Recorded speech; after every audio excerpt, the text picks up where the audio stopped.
Et c'est parti à présent pour Enjeu patrimoine. Enjeu patrimoine consacré aux recommandations HCSF, recommandations que le HCSF a rendues obligatoires le 14 septembre dernier. Il a donc annoncé que ces recommandations sur les crédits immobiliers seraient obligatoires à partir du 1er janvier 2022. Quelles conséquences sur l'octroi de crédits immobiliers? Nous en parlons avec Cécile Roclor, directrice des études d'Empruntis. Bonjour Cécile Roclor. Bonjour Nicolas. Et nous en parlons également avec Frédéric Guyonnet, président du SNB CFE CGC, autrement dit le syndicat national de la banque et du crédit. Et vous me disiez même le premier syndicat bancaire. Bonjour Frédéric Guyonnet. Bonjour. Bienvenue à tous les deux sur ce plateau. On va parler donc des normes HCSF. Ça fait un peu plus de 2 semaines maintenant que on sait qu'elles vont être obligatoires à partir du 1er janvier 2022. Je rappelle quand même rapidement de quoi on parle. C'était avant des recommandations qui avaient été émises, qui avaient poussé un certain nombre de banques à se mettre ou non finalement au diapason. Mais globalement, on avait quand même l'impression que des efforts avaient été faits. L'endettement maximum qui était avant limité à 33%, qui passe à 35%. La prise en compte du coût de l'assurance emprunteur dans le taux d'emprunt, ce qui est très important. Une durée maximum de prêt qui va jusqu'à 25 ans, alors qu'avant on pouvait aller jusqu'à 30 ans. Et on peut aller jusqu'à 27 ans si jamais on est dans le neuf. Et un sujet qui peut faire un peu débat, il y a une tolérance. C'est-à-dire que finalement, jusqu'à 20% en fait des dossiers peuvent sortir de ces normes. Et alors on verra même que dans les 20%, il faut quand même respecter des normes. Ça doit concerner l'achat d'une résidence principale pour 80% d'entre eux. Et 30% doit concerner des primo-accédants. Je rappelle 30% des 20% de tolérance. Ça fait 2 semaines, ça pose un certain nombre de questions sur l'accès au crédit. Et déjà, première question pour tous les deux, on va commencer avec vous, Cécile Roclor. Comment est-ce que vous avez accueilli cette nouvelle de recommandations déjà existantes, mais qui d'un coup d'un seul deviennent obligatoires? On s'y attendait, on ne va pas se mentir. On savait que c'était dans les tuyaux. Le HCSF nous avait prévenu que la dernière étape, l'étape ultime, c'était certainement le passage des recommandations en règle. Donc on n'a pas eu de vraie surprise. On va regarder le verre à moitié plein. On aurait pu avoir aussi un durcissement des conditions, bien sûr. Étant donné que la production de crédit immobilier continue à être soutenue. Donc on va être positif, on va se dire que c'est une bonne chose. Les conditions sont maintenues, mais effectivement, le passage en règle, ça va jouer forcément en contrainte pour les banques et pour les emprunteurs, principalement à des périodes clés du marché, puisque l'enveloppe que vous évoquiez, Nicolas, c'est une enveloppe trimestrielle. Oui. Et on sait tous qu'il y a une période phare pour le marché de l'immobilier, c'est le printemps de l'immobilier. Et là, on ne sait pas trop comment cette enveloppe va jouer en contrainte pour les emprunteurs les plus modestes. C'est ça, donc en fait, il faut réfléchir, parce qu'il y a ces normes, mais comme c'est trimestriel, en fait, on peut très bien les respecter sur le premier trimestre de l'année, et sur le trimestre où ça se joue, parce qu'il y a une saisonnalité dans les achats immobiliers, là, ça risque d'être plus compliqué, c'est ce que vous nous dites. Forcément, puisque vous avez la même enveloppe tous les trimestres, et quel que soit le profil de la banque. Donc, si vous avez des banques qui ont tendance à plutôt, dans leur politique commerciale, à accompagner des ménages modestes ou à faire de l'investissement locatif, qui sont les deux extrêmes des profils qui sont les plus touchés par les nouvelles normes, et que vous avez une forte demande sur un trimestre, il y a forcément des dossiers qui ne pourront pas être financés. Alors on va revenir sur ces deux profils qui seront un petit peu plus impactés. Juste avant, Frédéric Guyonnet, donc président du syndicat national de la banque et du crédit, comment est-ce que vous avez accueilli vous ces recommandations qui sont devenues normes, qui sont devenues obligatoires? Vous y attendiez également? Alors on s'y attendait effectivement, par contre on l'a mal pris, oui. puisqu'on a... C'est franc, c'est clair. Voilà, parce qu'encore une fois, on a l'impression que les banques faisaient n'importe quoi et qu'on avait besoin de régler un peu ces problématiques-là. C'est vrai que le message peut être pris comme ça. Oui, ce qui est faux, les banques sont plutôt bienveillantes sur le crédit. On a un taux de contentieux qui est historiquement bas, ce qui veut dire que les Français remboursent leurs prêts, donc on ne faisait pas n'importe quoi. Et puis, on a cette image de les banquiers ne prêtent qu'aux riches, et ça vient encore une fois accentuer cette image-là de mauvaise image de l'employé de banque. Et puis il y avait cette idée d'effort des banques, et notamment on regardait le taux de crédit qui était en dehors en fait des 20%, qui était en dehors des normes, et donc du coup qui correspondait aux 20% qui pouvaient se soustraire du coup à ces recommandations du HCSF, et on est passé quoi de 40% à 21% ou 20,9%. Enfin on sentait qu'il y avait un effort. En fait c'est ça le gros argument des banques, c'est de dire on faisait déjà ça, pourquoi est-ce que ça devient obligatoire? C'est clair. Donc on était plutôt, on faisait le job, donc on ne comprend pas. Mais du coup, si ça devient obligatoire et que le job était fait, ça change rien. Oui, mais on avait cette latitude. Enfin là, clairement, on empêche certains primo-accédants de pouvoir acheter et certains investisseurs, notamment dans le locatif, de pouvoir acquérir également des biens. La preuve que les banques continuent à soutenir, c'est l'évolution des taux de crédit. C'est-à-dire qu'alors même qu'on a des contraintes qui sont plus fortes pour délivrer du crédit, on a des banques qui ont continué à baisser leurs taux. Aujourd'hui, on a atteint un taux historique sur 20 ans. Le taux moyen, c'est 1%.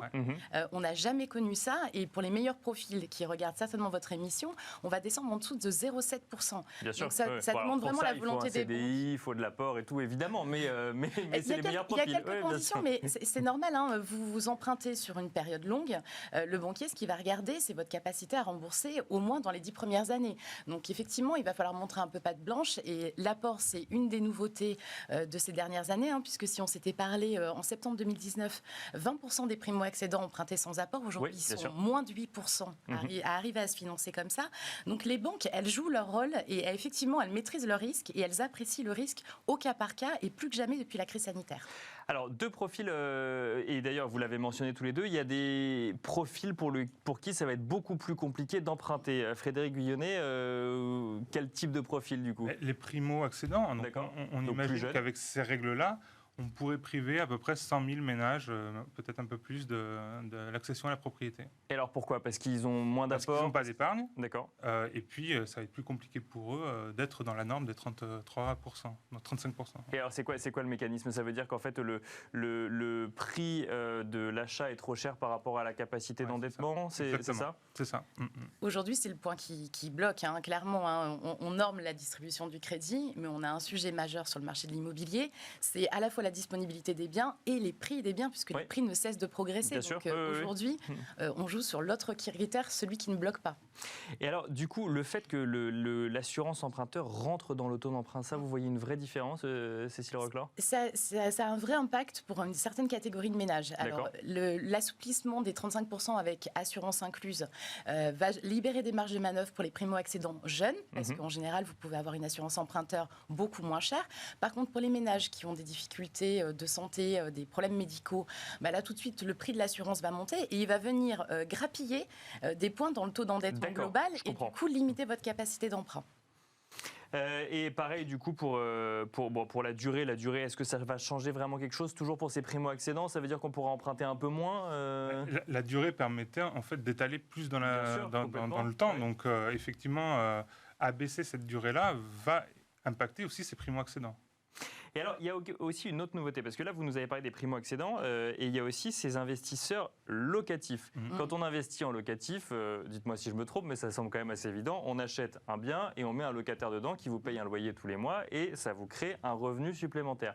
Ces revenus, ils sont comptabilisés par la banque le jour où vous contractez un emprunt, parce que du coup, vous anticipez d'avoir des revenus futurs sur l'achat que vous réalisez. Il y a deux manières de comptabiliser, mais maintenant, aujourd'hui, il n'y en a plus qu'une qui est obligatoire. C'est des revenus du coup locatifs qui sont ajoutés aux revenus existants, donc c'est des revenus professionnels, et ils sont plus soustraits aux charges. Qu'est-ce que ça veut dire concrètement, Frédéric Guyonnet ? Ça veut dire qu'effectivement, on va regarder les revenus dans la globalité, mais sur ces revenus-là, on prend aussi la norme des 35%. D'accord. Donc, mais le mode de calcul du coup est différent. Il y a un mode de calcul qui était plus avantageux que l'autre ou... On avait le choix. Certaines banques prenaient soit un mode de calcul, soit l'autre. On avait une certaine liberté. D'accord. Et ça permettait quoi de faire passer des dossiers qui aujourd'hui du coup n'ont plus qu'un seul mode de calcul et qui ne passent plus. Cécile Reclor, vous le voyez également ? Clairement. Ce que vous évoquez, c'est ce qu'on appelait la méthode de la compensation. Donc on venait annuler une partie de la charge de crédit avec les loyers à percevoir et le delta, l'écart, l'effort était réintégré dans le calcul du taux d'endettement. Donc ça générait des vrais écarts de taux d'endettement. On pouvait avoir 5, 6, 7 points d'écart entre les deux méthodes. Et effectivement, les banquiers analysaient ça et ils prenaient ça en considération dans le calcul du risque. Aujourd'hui, c'est plus possible puisqu'on fait vraiment tout revenu, toute charge et on calcule un taux d'endettement classique. Et on pondère en plus les loyers, parce que le HCSF oblige la pondération des loyers. D'accord, ça veut dire quoi la pondération des loyers ? Ça veut dire que vous ne pouvez pas prendre en charge dans ce calcul calcul-là, deuxième effet qui se coule, 100% des loyers qui seront à percevoir. Alors, les banques ne prenaient pas souvent 100%, elles prenaient plutôt 80, 85, voire 90 en fonction des banques. Mais là, aujourd'hui, on a vraiment un impératif du HCSF, c'est la pondération, et on se retrouve plutôt à des niveaux de 70%. D'accord, donc ça veut dire qu'avant, en fait, si j'allais toucher, mettons, 500 € par mois, je pouvais prendre ces 500 € et déduire de ma capacité d'emprunt, finalement, ces 500 € en disant, en fait, je vous emprunte, je dois vous rembourser 700 par mois, mais comme je vais toucher 500, en fait, je dois rembourser que 200 à rembourser. Là, aujourd'hui, non, je dois rembourser 700, mais j'ai 500 qui viennent en plus de mes revenus. Plutôt 400, du coup. Plutôt 400, effectivement, parce que 70%. Bon, là, de manière très théorique, en fait, on se dit que ça change rien, mais en fait, dans le mode de calcul, ça change. Et ça peut changer drastiquement. Ça change tout. Il y a des dossiers qui ne passeront plus. Et d'ailleurs, on le voit bien aujourd'hui. On a des projets d'investissement locatif sur lesquels on n'arrive pas à trouver de solution à cause de ces normes. Donc, clairement, c'est même peut-être la population, finalement, la plus touchée. Et ce qu'on oublie, c'est que derrière un investisseur locatif, il y a un bien qui est mis en location, comme vous l'évoquiez. Bien sûr. Et donc, ça veut dire que ça vient rajouter des possibilités de logement pour les ménages français. Alors, il y a effectivement ce sujet-là. Frédéric Guyonnet, vous échangez du coup régulièrement avec des acteurs bancaires, des professionnels du secteur bancaire. Donc, vous, en tant que syndicat, vous nous disiez que vous l'avez mal pris. Quelle est leur vision, eux Est-ce qu'il y a des disparités, par exemple, entre ceux qui étaient déjà aux normes des recommandations et ceux qui ne le sont pas? Est-ce qu'il y a une voie un peu globale Comment le prend le secteur? Il y a une voie un peu globale. Après, ce que je disais tout à l'heure, c'est qu'il y a vraiment un risque d'image par rapport à notre secteur, avec on a une mauvaise image dans le secteur bancaire. Et ça, ce type de normes viennent rajouter du mauvais en fait à ce qu'on a. Donc aujourd'hui, le banquier, il prend des frais négatifs, il prête corrige, enfin voilà. Et ces normes-là viennent aggraver Et est-ce qu'on peut tenter de les comprendre, ces normes? Est-ce qu'on peut se dire qu'il y a peut-être une raison quand même au fait que HCSF ait décidé de les rendre obligatoires à partir du 1er janvier 2022? Non, je pense que c'est très politique parce que ce que je vous disais aussi tout à l'heure, c'est que sur les prêts immobiliers, les banques sont plutôt bienveillantes, enfin, on fait le job. Les normes ne prennent pas en compte les prêts aux entreprises, les prêts à la conso. D'accord. Donc, on a vraiment l'impression qu'on vise le prêt immobilier. Quand vous regardez la composition du Haut Conseil, vous vous rendez bien compte que c'est politique. Et ce que vous dites, c'est qu'on vise spécifiquement le prêt immobilier. C'est quoi? C'est dans un contexte de relance ou autre? On voudrait que les gens mettent leur argent ailleurs, c'est ça? Oui, alors il y a plusieurs théories. On pense qu'au niveau de l'Europe, on n'a pas envie de voir des primo-accédants accéder trop rapidement à la propriété. On préfère les voir en location parce qu'on se dit que lorsqu'on est propriétaire, on reste figé sur un territoire, alors que lorsqu'on est en location, on peut bouger, ça peut entraîner comme ça des mobilités sur le territoire. Voilà. D'accord, bon là on sort effectivement du sujet d'achat précis, mais donc c'est votre interprétation un petit peu Pas que la mienne. Pas que la vôtre, en tout cas celle du secteur bancaire ou celle du syndicat national de la banque et du crédit? Du secteur bancaire. Du secteur bancaire. Alors Cécile, encore il y a un autre sujet que vous avez évoqué, c'est effectivement ces taux. Alors ces taux bas, ils peuvent être bas parce qu'il y a un contexte économique et un soutien des banques centrales qui font qu'ils sont bas, mais ils sont effectivement bas. Même les taux les plus élevés restent quand même bas par rapport à ce qu'on a pu connaître il y a une quinzaine d'années. Est-ce que ces normes fonctionnent très bien aujourd'hui dans un contexte de taux bas? Est-ce que demain, si les taux se mettent à remonter, ça ne va pas complexifier l'accès au crédit justement de ces primo-accédants ou autres? Alors mécaniquement, vous avez raison de le préciser, quand les taux sont hauts, vous allez rembourser plus de mensualités pour un même montant emprunté. Les taux ont effectivement beaucoup baissé. Il faut savoir qu'en l'espace de 6 ans aujourd'hui, pour un même montant emprunté, les mensualités ont baissé de 15%. Donc si on avait une remontée des taux, effectivement, ça viendrait compléter le dispositif du HCSF et bloquer l'achat immobilier. Aujourd'hui, ce que nous disent nos partenaires bancaires, c'est qu'il y a plutôt une volonté justement de continuer à accompagner le marché, donc de maintenir ces taux bas au moins sur la fin de l'année et le début de l'année prochaine, sauf problème économique, inflation qui exploserait. Il n'y a pas de raison que les taux remontent, mais vous avez raison, si les taux remontaient, on aurait un impact sur les ménages, sauf à ce que ça vienne réguler le marché et forcer les prix de l'immobilier à se stabiliser, voire à baisser. Ce qui pourrait être une bonne nouvelle finalement. On remercierait presque le HCSF en tant qu'acheteur. J'ai envie de vous dire oui, si on ne prend pas en considération le fait que cet effet mécanique peut prendre 18 à 24 mois. D'accord. Et donc ça veut dire que pendant potentiellement 2 ans, on va priver un grand nombre de ménages de l'accession à la propriété. Et Parce que vous le disiez, ça n'impacte pas tous les profils. Donc en fait, ça ferait baisser les prix sur une partie du marché, mais sur une partie des biens ou... Alors, c'est mécanique, hein, c'est l'évolution du marché. Quand vous avez des prix hauts, normalement, vous avez des taux bas parce que en fait, les acteurs jouent le jeu de la resolvabilisation des ménages. Aujourd'hui, c'est les banques qui accompagnent la capacité d'emprunt. Si les taux devaient remonter pour des raisons économiques ou financières, il y a un moment où vous allez avoir moins de gens finançables parce que justement, ça va augmenter les taux d'endettement. Bien sûr. Et du coup, si vous avez moins de demandes et que vous avez le même niveau d'offres, c'est un équilibre de marché classique. Hein, vous allez obligatoirement avoir une baisse des prix parce qu'il y aura moins d'acheteurs. Mais c'est vraiment le temps que ça pourrait mettre qui pourrait bloquer la machine. Bon, elle est peut-être là aussi la volonté du HCSF, Frédéric Guyonnet. Après, sur les taux, je ne pense pas qu'ils remontent dans un futur très proche. Je vous rappelle que la France est très endettée auprès de la BCE et qu'on a tout intérêt à garder ces taux bas par rapport à cette dette. Donc, ce que vous nous dites entre les lignes, c'est que les taux ne devraient pas remonter tout de suite, même si ce n'est pas un engagement, c'est que voilà, ça devrait.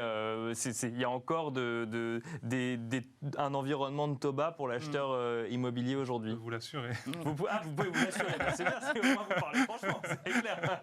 Il n'y a aucune raison, effectivement, Frédéric a raison, de penser que les taux remonteraient à court terme. On n'est jamais à l'abri de petits mouvements, mais il n'y a pas de raison aujourd'hui que les taux remontent. Et alors, en conclusion, il nous reste encore quelques secondes chacun. Qu'est-ce qu'on fait dans ce contexte, Frédéric Guyonnet, maintenant que ces normes sont obligatoires en tant qu'acheteur immobilier ? Eh bien, on continue à faire vivre son rêve et à chercher un bien qui peut rentrer du coup dans le taux d'endettement, dans son projet de vie pour vivre le rêve de sa vie, acquérir sa résidence principale. Et on essaye de trouver un peu plus d'apport, de mettre un peu plus de côté, ou ça peut faire passer quand même certains dossiers C'est sûr que l'apport permet effectivement de faire passer les dossiers, sauf qu'on le sait, c'est un peu compliqué d'avoir de l'apport lorsqu'on débute dans... Voilà, c'est ça. Cécile Roclor, même question, mais rapidement. Oui, c'est dans la préparation du projet qu'on va arriver à trouver des clés. Il faut anticiper son projet, il faut calculer sa capacité d'emprunt, il faut regarder à quelles aides on a droit. Le prêt à taux zéro peut constituer un vrai supplément de financement. Et puis, il faut prendre conseil pour bien préparer son dossier pour justement arriver à séduire l'ensemble des banquiers de la place.